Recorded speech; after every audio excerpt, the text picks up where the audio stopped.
Right, so let's start off with the gaming disc. Now this is an Xbox 360 game, as I've already said. Split second velocity. I tried it out on the console the other day and it just would not read the disc. And I ordinarily check the discs, but this was bought for me as a gift because I have no money. And let's just show you the condition of the disc. Now, if you look to the outer rim, you can just see there, all the way around, there is a scratch. All the way around the disc, yeah.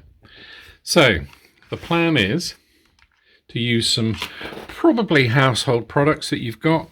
First off, I'm just going to put a microfiber cloth down just to protect the image on the top of the disc, like so. I use a lot of these in my automotive videos, and I'm going to be doing the cleaning of this tiny scratch, if you can see it. Well, I say tiny scratch, it actually stops the game from being red. And I'm going to be cleaning it with some Plastic RX. This is a plastic cleaner that you use on light lenses. It's a very mild abrasive. And then I will possibly show you this one, which again is actually a mirror glaze ultra finish polish. It's actually a very fine. So I'm going to try the first one, but then after I think I'm going to go with this. Now, one other thing you may need if you haven't got cloths around is some of these. These are makeup remover pads, I believe, but I don't wear makeup, not anymore. So I use these for actually a lot of cleaning purposes for discs and games and things like this. Now, just to run through how the actual discs are made. Now, the image here is actually printed on top of the plastic, but if you imagine there's like a tiny alloy film that's actually made with the disc image, and then it's coated in plastic. So the disc image itself is in there, but the plastic itself, as you may be able to see, can also get scratched. And when the reader comes across, if you kind of imagine a flat surface like this, and the angle of the beam comes through and it reads the data that's underneath, it's kind of like a glorified record. For those, yeah, a lot of you won't know what records are. If the actual top surface, which is effectively like a clear coat, gets scratched, the plastic will have a groove in it like that. So effectively what you're doing is reducing the cut in the groove. So you're making that narrower, and then the reflecting of the light, in this case the laser, is actually less, so it can actually read the disc. Very straightforward, difficult to explain.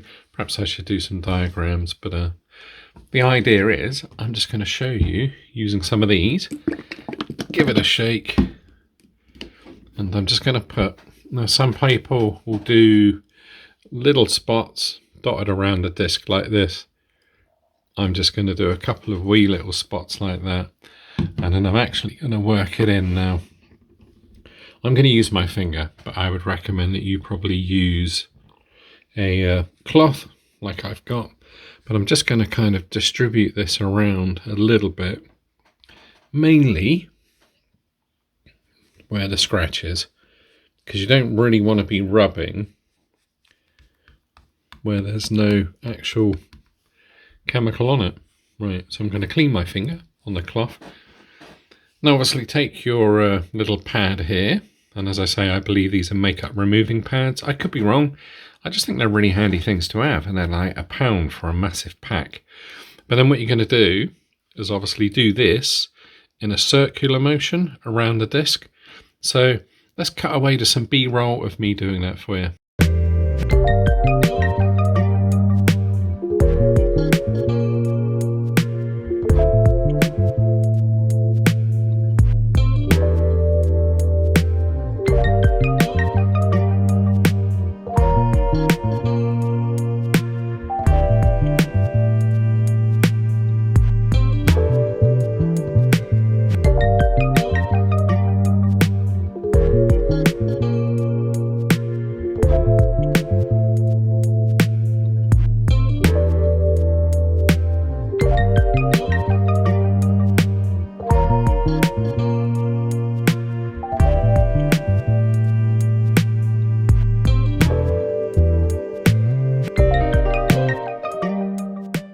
Here we go. So I've taken my phone off of its mount just to show you.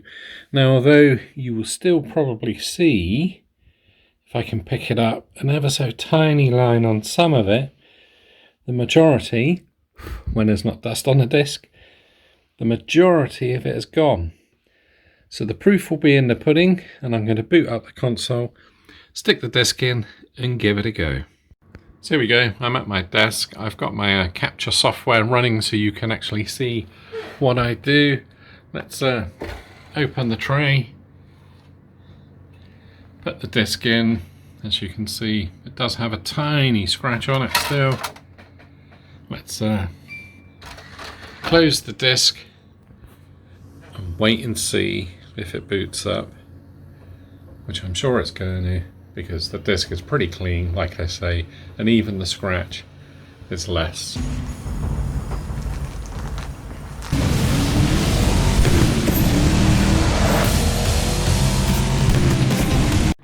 There we go, that was your very quick and straightforward guide on how to actually remove the majority of scratches on gaming discs, which is great if you're into retro games like me.